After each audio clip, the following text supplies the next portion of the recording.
Running an independent hospitality business means wearing about 15 different hats before lunchtime. Owner, manager, marketer, bookkeeper, recruiter, the list goes on. That's why Staying Open partnered with Square. They bring payments, point of sale, and funding all together in one straightforward system, helping operators spend less time on admin and more time doing what they love. Square does the Square stuff, so you don't have to. Right now, they're offering up to £4,000 in free hardware to eligible businesses to get you started. Head to square.com to learn more. Restaurants are where life happens. First dates, birthdays, breakups, celebrations, the places we go to feel something. But behind every busy dining room is another story entirely. Over the last few months, I've been traveling across the UK, meeting some of the most exciting people in hospitality, the people holding this industry together. And honestly, I found myself asking the same question over again. How the hell do you actually stay open? Right now, hospitality is hard, margins are tight, everyone's burnt out, and yet somehow people keep showing up. In this series, we're sitting down with some of the country's most loved restaurants to talk about what it really takes. The good bits, the chaos, the money, the pressure, the passion, and why, despite everything, they still wouldn't do anything else. I'm Natalia Ribby, and this is the Staying Open podcast for restaurant owners, restaurant lovers, and everyone in between. On today's episode of Staying Open, we are in Bristol. It's a beautiful day, very lucky, and we are at the very famous one Michelin-starred restaurant, Wilson's, and I'm joined by Jan and Mary. It's non-stop here, so lots going on in the background. We're sat in the bread shop, next door is the restaurant, they've got a farm, and 10 years in, I'm really keen to know, how do you stay open? So, welcome. Thank you for taking time out of your insane schedules to sit with me. You have 2 children, 3 businesses, and you were on the telly last year. It's been pretty full on. Yeah. Before we get to where you are at now, I'd like to strip it back to where it started, because 10 years is a long time to be running something. Must have been a few pivots and Just a couple. just a couple. So you 10 years ago, and So 10 years. 10 years ago, I think I got to the point where I couldn't work for somebody else. I just couldn't do it, and that's just where I was at in my career.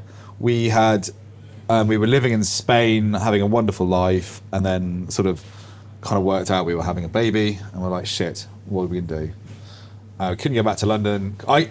So we probably could have gone back to London, really didn't want to, but I was like, I cannot go back to London. I cannot do it. I definitely cannot live in Oxford, because that's dark. Where do you want to live? And we still went Bristol. I had never been here before. I got a relatively good job, considering my CV was a little bit checkered. And where did you get this job? just down the road at the Kensington Arms. Okay. And it was good. We got a good job, got a foot under the door, and started cooking in it was 10 years ago. Gastropubs was still vibes hot. So I was cooking in a gastropub. And Mary, what were you doing? So obviously you run the farm, but has that always been your background? So my background is in hospitality, Okay. and then I trained in biodynamic agriculture when I was 22. Okay. And then when we moved to Bristol, I was 6 months pregnant by the time I got here. So you were like, I'm just going to focus do on that. producing this child. Yeah. Great. Yeah. So you have this amazing job at this pub. Yeah, it was a great job, but it just got to a point where I just was like, I cannot fucking work for another person. Yeah. I cannot fucking do this. No, I've been there. And it's at the time you're like, it's your fault, you're a fucking idiot, and it's your fault, you don't know what you're doing, no one works as hard as me. And it's just that's a process. That was you. That was me, and it sometimes still is. But, you have to do it your way. And I think everyone gets to a point in their lives and their career where it's like, if I'm doing this for love, then I have to jump off this into this dark water that looks like it's moving quickly but is exciting. I'm either going to jump off or I'm just going to do another thing. What was the conversation between you two? You have this basically newborn, a year old, Yeah. and you're like, yeah, I'm going to open a restaurant, which is, Mary was really, really clever and good and responsible, and said, Jan, we've got a 6-month-old baby. I'm not going to be able to be involved in this It took a while to set it up as well. I mean, Robin Yeah. was 13 months by the time we opened it. And It's not 6 months. I've grown up in a restaurant, so it wasn't like this kind of mad concept that we would own a restaurant. Both my parents owned a restaurant together and had 3 children. Fine. So it was like, it's a small one, it will be fine kind of thing. And your parents helped us out with a little loan, didn't they? Yeah, my parents lent us like 30 grand. Okay. Like you could get a restaurant going on 30 grand back then, Yeah. which is mad. You don't think that you could get a restaurant going on 30 grand in this day and age? I'll get back to that Okay. because I actually think those are the kind of restaurants that are likely to make it to 10 years. Yeah. Actually.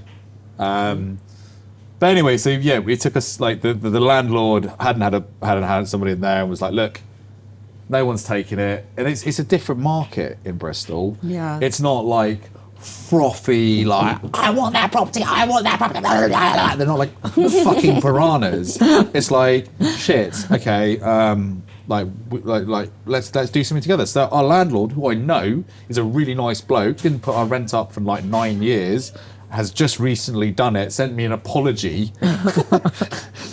So like it's a very different market. He built the restaurant with me. He gave me like this guy who stayed every day, and we built it together. Yeah.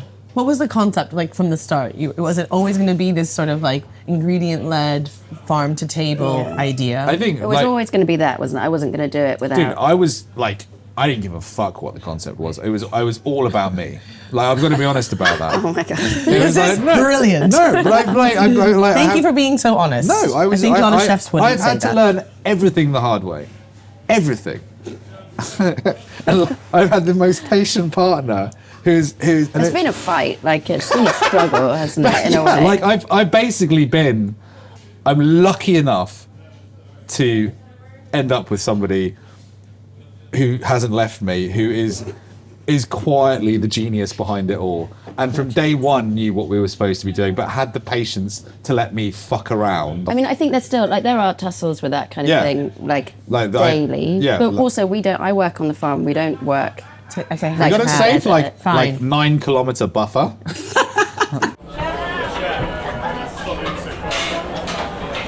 Yeah, I think like apart from the sort of the colossal elephant in the room, like living with someone who is working out that they have a serious problem with drink and drugs is a trauma for any family.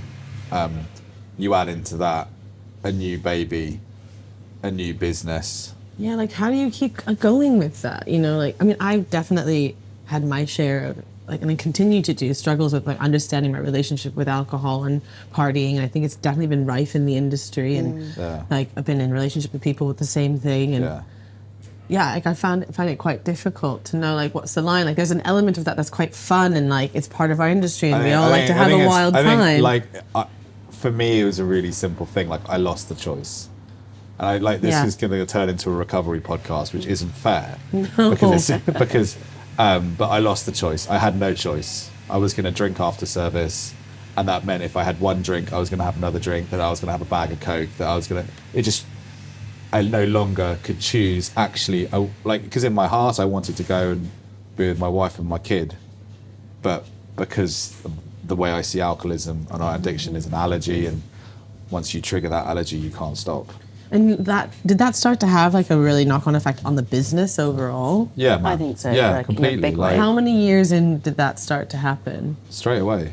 Okay. I mean, I've always, my entire, this is kind of still about my addiction and stuff, which is. No, we'll talk about that. But like, this is an important element, I think, when you're talking about the longevity of a business. Yeah. This is like one hurdle that you first had to overcome, especially early on in the business. So it's interesting to hear how you do. Yeah, like. So I've been sober that. now for coming on 8 years. So, Wow. and I think it was really. I wasn't a daily drinker or user, but when I would have a drink, it would be Would end in hospital. Wouldn't it? end in hospital, and it was every time like chaotic. And we sort of, my experience of Wilson's then was come in, and it was like a safe place for me, right? I would come in and I controlled everything. I controlled the food, I controlled the service, I controlled everything. It was the only place in the world where I felt okay, because like the outside world was just terrifying. I can't connect with people unless I'm in my space, which I can control. And that's what addiction is. I need to control how I feel. So I use a drink or a drug to control how I feel. That's how I moderate myself in life. I mean, Mary, like, obviously you have this young child, this like new business. You know, you stood by Jan through that. Like, what was that like for you? I mean, I think in a way, the restaurant was kind of the easy bit, if I'm honest. Like, having a partner in addiction and a young child, those were the bits that was really hard. Coming in, doing service, doing the admin. Yeah. That was a bit, like, that's second nature to me. That was the easy stuff. It was like all the rest of it, which was really hard.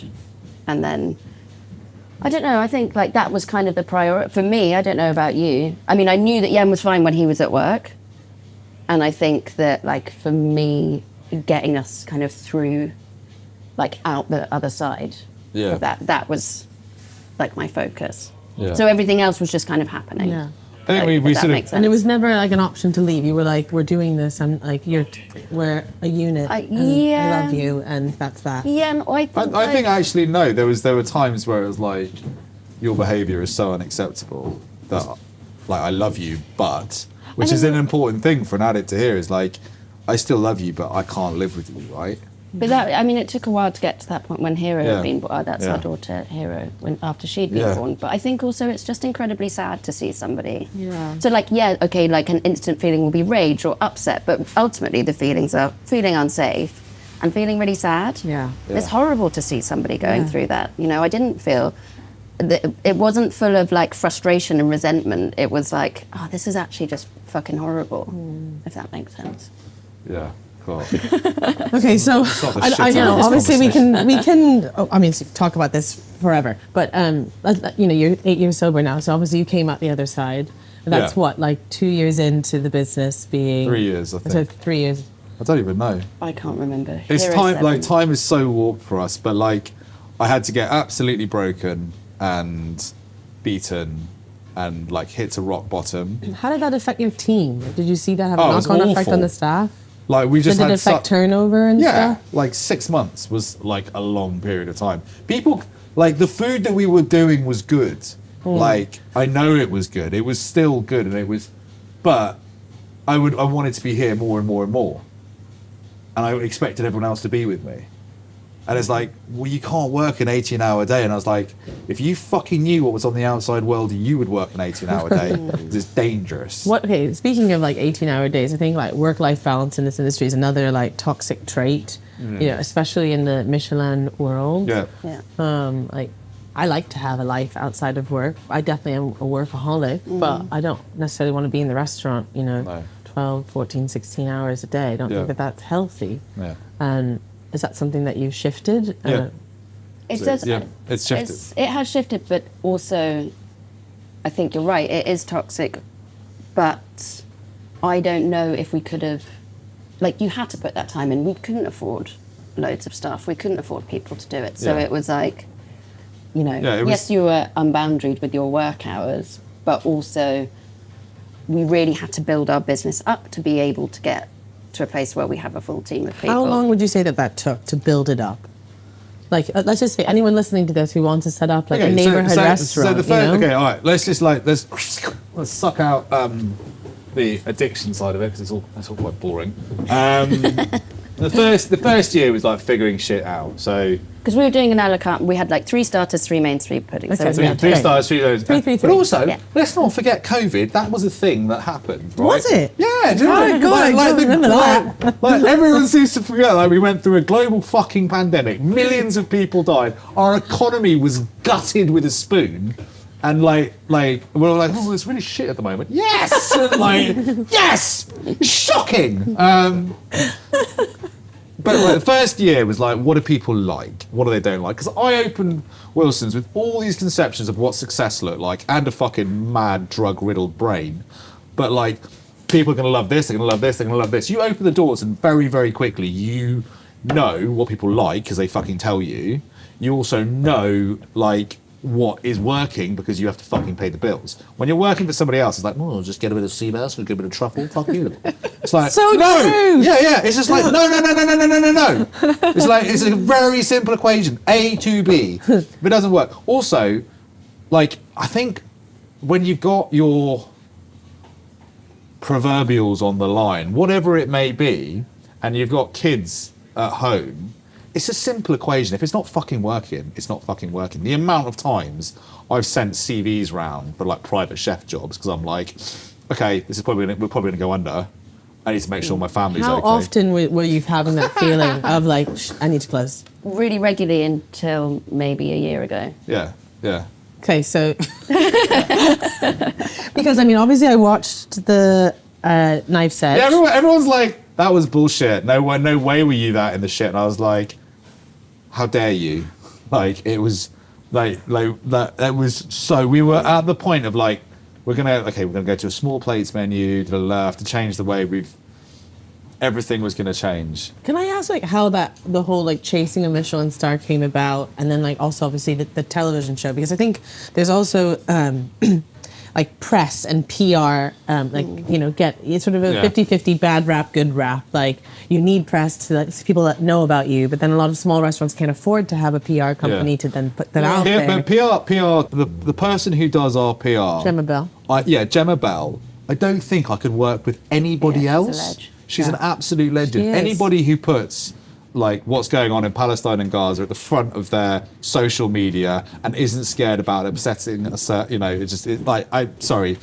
kind of PR I want. Yeah. And if you align with somebody so strongly, she's only been good for us. And yes, there are like vapid, pointless sides to PR, but when we got it in the same way we pick up a Coke habit, but it's actually a really good habit to pick up, and she's helped us so much. So there's a lot of bad PR press. Our experience of PR has been phenomenal. Sorry, is that? No, that's great. I actually wanted to plug that because I think this really trendy to be like, oh, PR is shit, I don't need it. Okay, fine. No, Let's I mean, stop it is whinging. beneficial. I think it is also really, you know, they like We couldn't afford it. No, but what I was going to say is that, you know, okay, PR does help with landing different press things. Up until recently, it wasn't really coming through our door. We've been open for ages. Like, we were kind of old news. So it's not like it's, you know, you still have to be attractive to press for them to want to engage with you. Do you know what I mean? Yeah. So it's like PR isn't like it will just fix it and sort it. It's like everyone has to work hard on it. I think, like, we were always just okay. Like, we were always just okay. But I think if we had actually ever really understood the peril that we were constantly in, I didn't even know what VAT was when I opened Wilson's. Yeah. Like, I had Can we please idea. talk about VAT? It is a constant vein of my existence. It's hard work, isn't it? It's tough.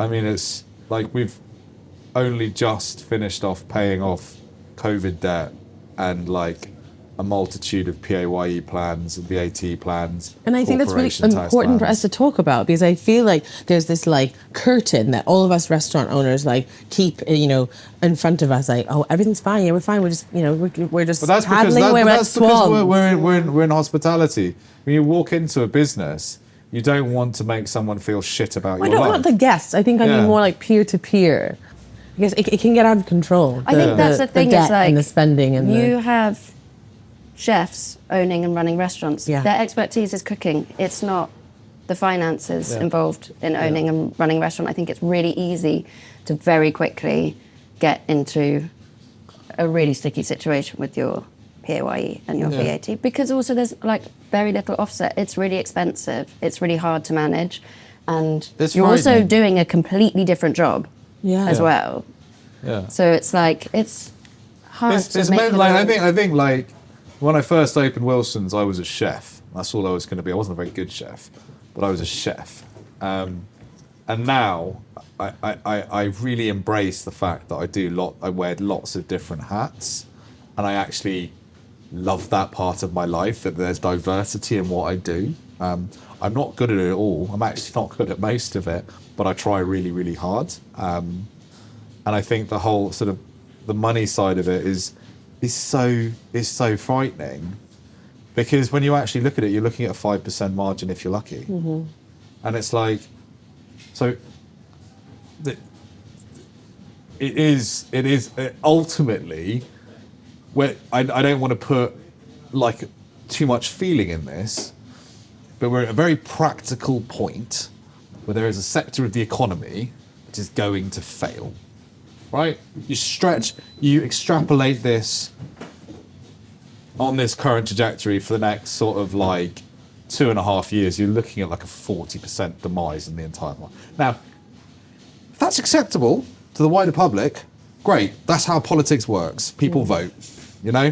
But like, they still don't quite understand the mathematics of this. I think there's that, but then I also feel like, and maybe it's to our own detriment, like the hospitality industry is so resilient, and I think that we always like pivot and come back, and we just keep proving time and time again that like, well, we'll just get through it, and it's almost like... I think that feeling that you've got is what is actually like the secondary and more terminal experience, because it's making you hate what you do.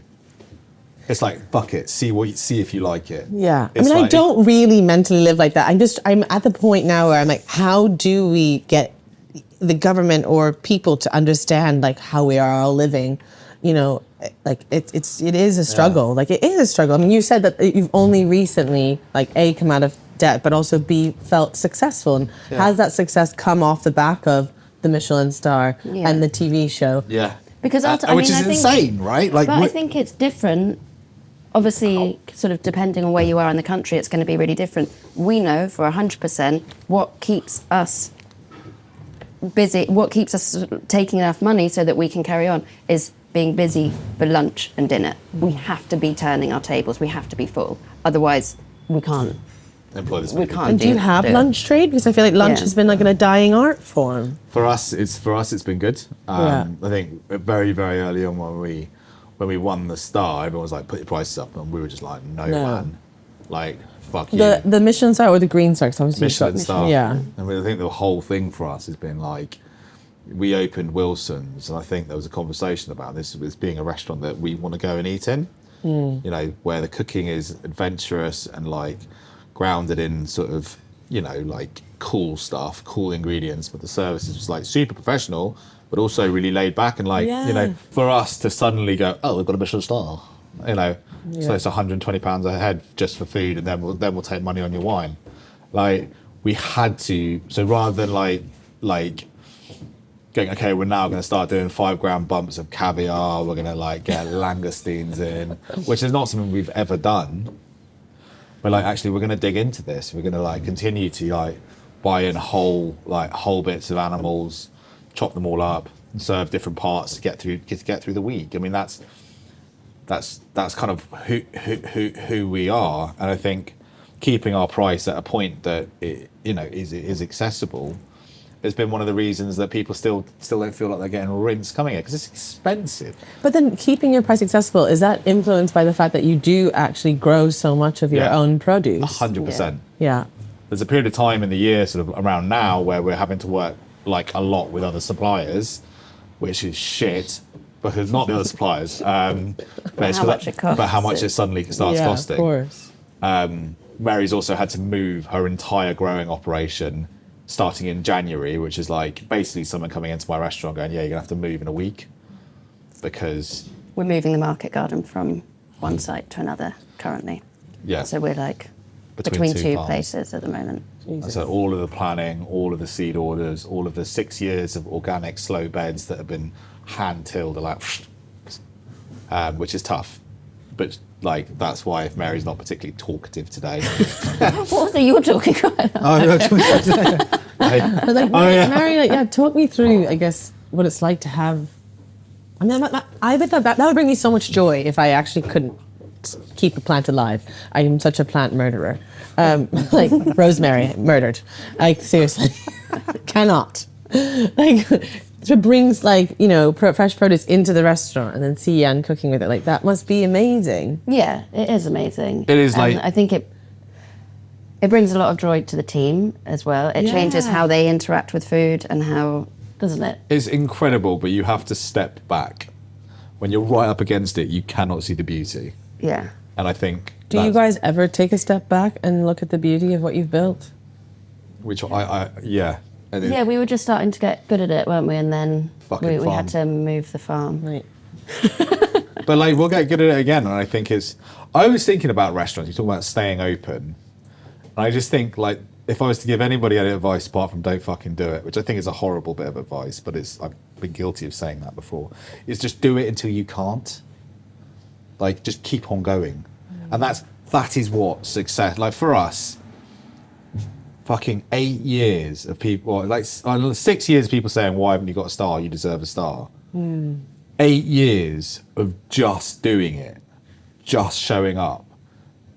And I think, like, because we have this sort of really wonderful, dysfunctional, amazing, beautiful, crazy relationship where we work together in a sort of a way that we can work together but also not kill each other. Yeah, can you talk to me how you do that? Like, what's your communicate? Like, I mean, if there are any couples listening who are working together, like, I guess what would be some of your top tips of how to manage those relationships, especially being, well, I guess like you're lucky that you're not working front of house here, so that's something that can be a real challenging relationship for people. That's what I had a challenge with.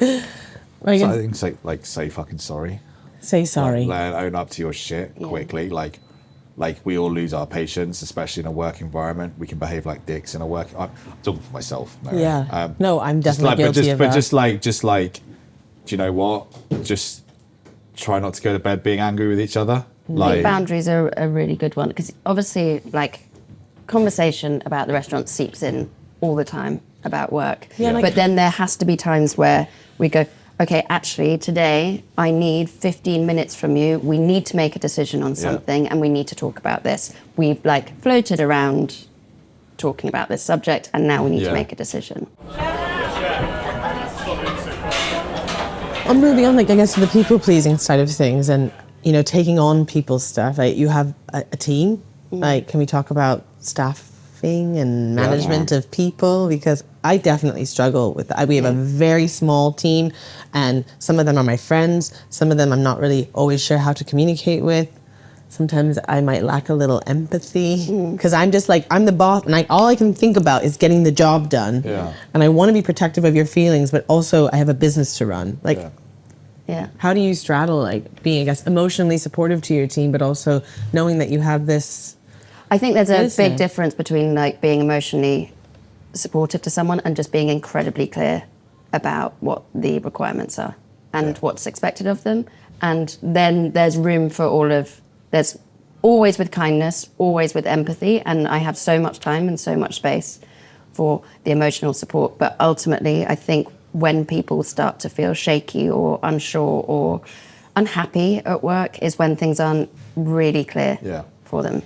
I think it's true, and I think it's being really, really firm, but really, really fair and you're kind in that. You can be like, hey, that's just not on. Like it doesn't have to be like take someone aside and like we've all got a job to do. We've all got to do it well, and these are the standards that we have to meet. Yeah. But on that standards thing, like, you know, obviously you guys were chasing a Michelin star. Like, that's a lot of pressure, I guess. I think weirdly that for our story, like with Michelin and that relationship, sort of when we first opened Wilson's, I was like completely fucking red-pilled on Michelin. I was one of those destructive little sort of Michelin boys. As in, like, you were like, don't come near my restaurant, I don't want anything to do with you? No. I was like, I'll do anything for a star. I'll do anything for a star. Give me the star. Yeah, I was like, I'll change the food, I'll put it into circles, squares, like anything. And it was the most important thing for me. And then each year as it didn't happen, I had to grow and realise that actually I was still ultimately getting joy from this, doing something that meant a lot to me. And weirdly, as we got further away emotionally from Michelin, it was still important, but the food got better. And although it was a tough 8 years, like for us as a business, we won it when the food was at its best, and it has been growing on from there. Not because we're cooking because we think this is what Michelin wants. We're cooking the food that, as a group, that me and Mary believe in, and actually, like Mary directing it is. It kind of makes more sense with like, this is what we've got to use, this is what we've got to grow.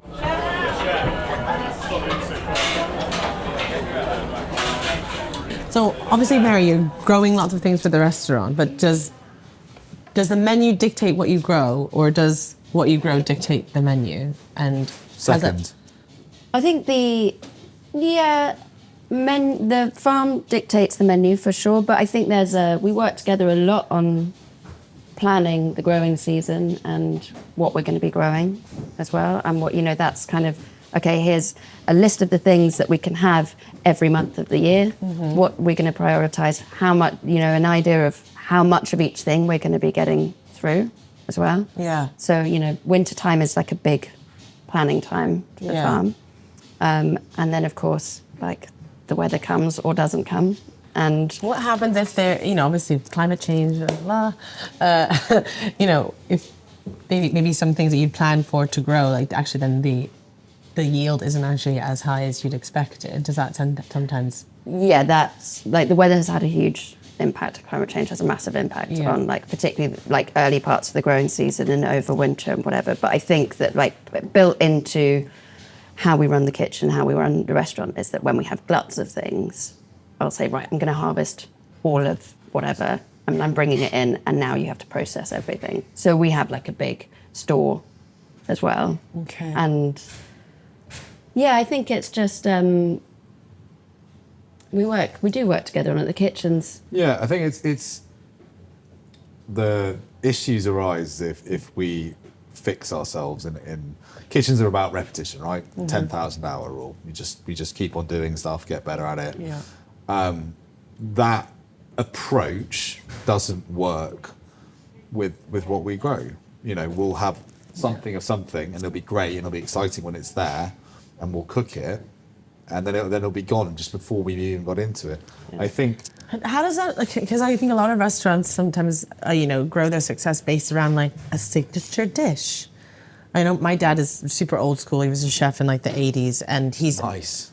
Yes, in like Marriott Marquis, Times Square opened it as executive chef, 1,500 rooms. Like he loves to tell the story, and he still tries to give me business advice, which I love, for my like tiny little 20-seat restaurant. Yeah. Where I'm like, Dad, this is what we do, and he's like, no, he's German, by the way. So oh my God, I love him. He said, Talia, you need to have a signature dish. You need to have reasons to come back to the restaurant. Yeah. And I'm like, but. That's not how it works, Dad. Yeah. But we do end up going back to we have dishes that there is a repertoire of things that we're like, oh, brilliant! Like that time of year has come around again when this thing is ready to harvest. We have the herb sorbet, right? Which is just all the herbs, the anise herbs. Yes. Go into an acidic sorbet base, which is your thing, and it changes all year. But that's what we have, and that's our signature dish. And the reason but the flavour profile of that changes the whole time. It's in constant flux. So, a signature dish of preparation.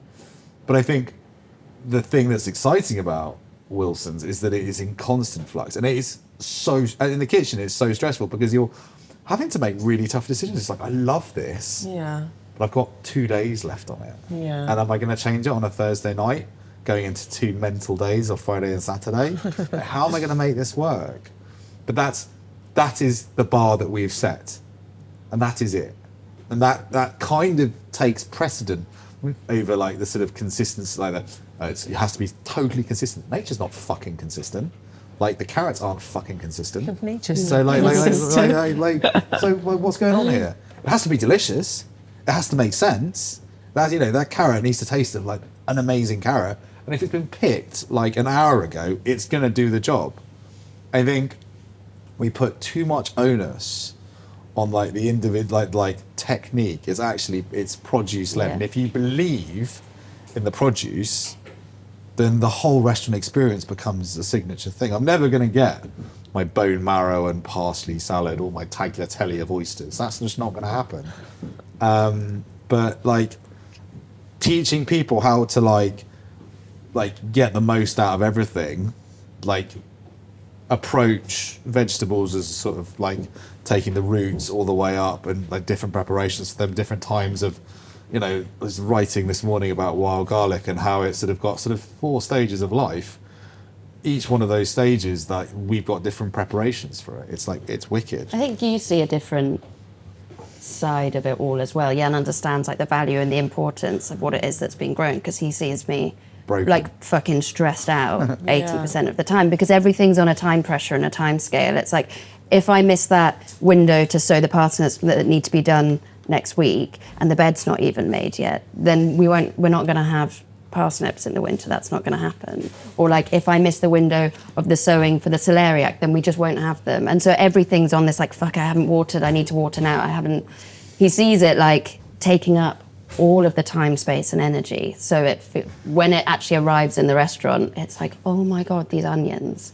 Or like Yeah, and it's hard teaching a young cook who's come from really good kitchens, like, no, like, these onions are more equal than others. Like, it's like, these are very, very special onions, and, you know, when you peel them, you're going to only peel this tiny bit, and then this top bit has to get used here, and this...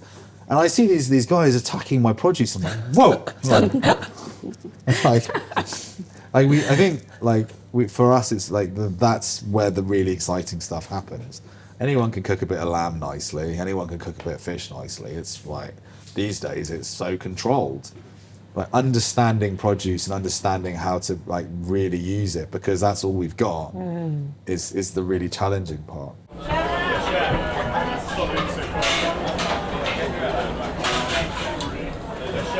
Obviously, in the news, and I would say like within our hospitality circle, there's a lot of chat about a lack of chefs, a lack of decent chef talent out there, or is it that maybe they don't want? I don't know.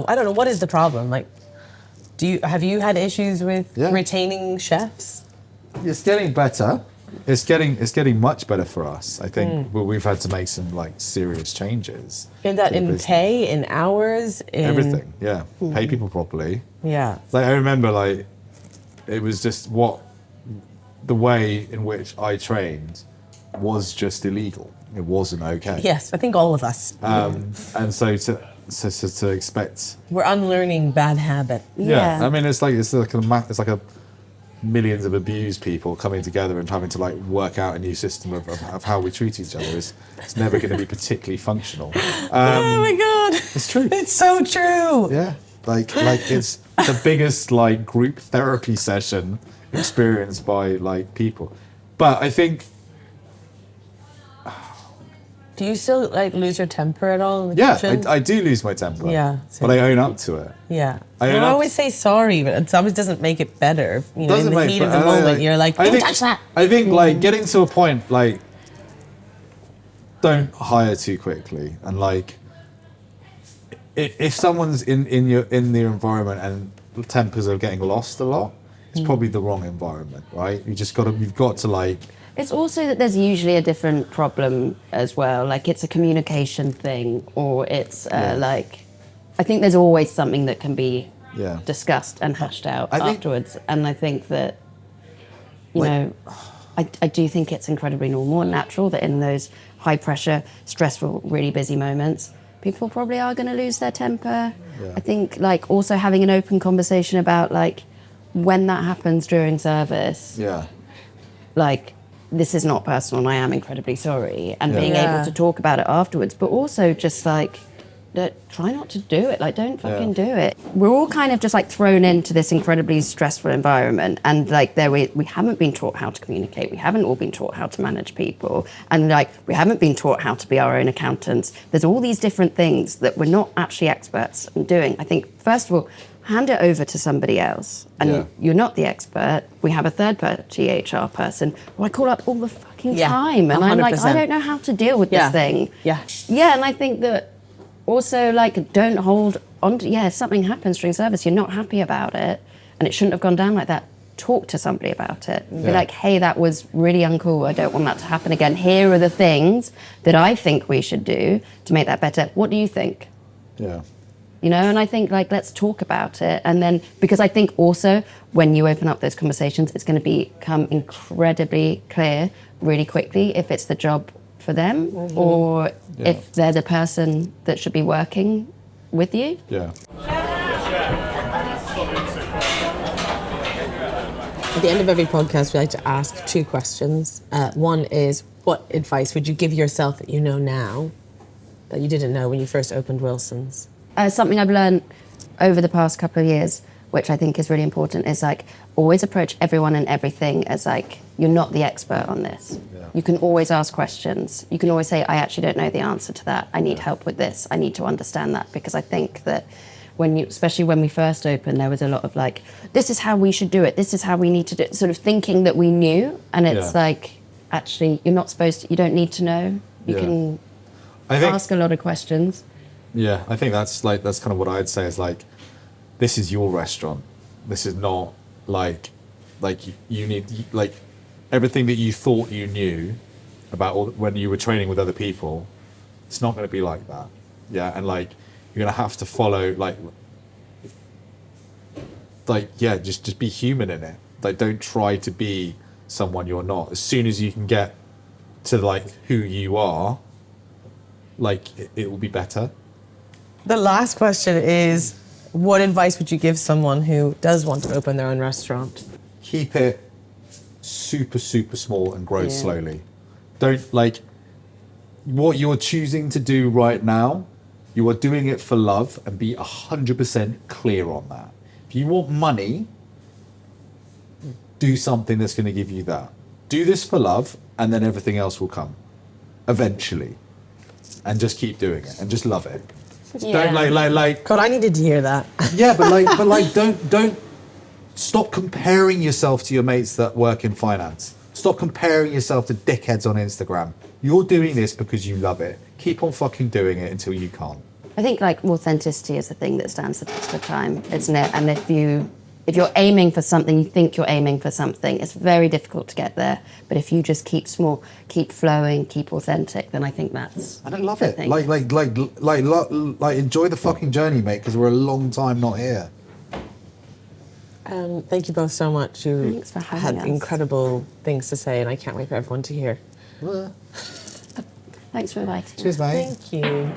Thank you so much for listening. This podcast exists to share the stories behind restaurants, the reality of building them, running them, and the passion to keep them alive.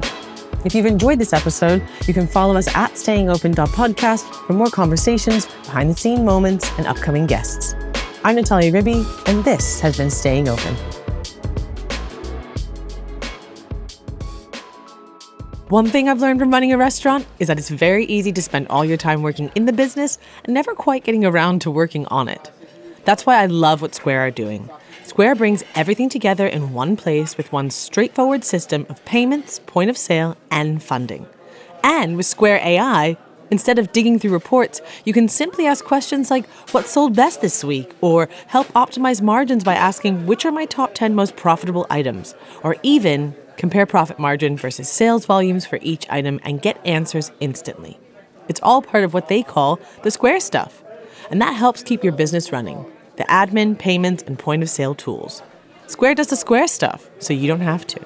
And right now they're offering up to £4,000 in free hardware to eligible businesses to get you started. Head to square.com to learn more.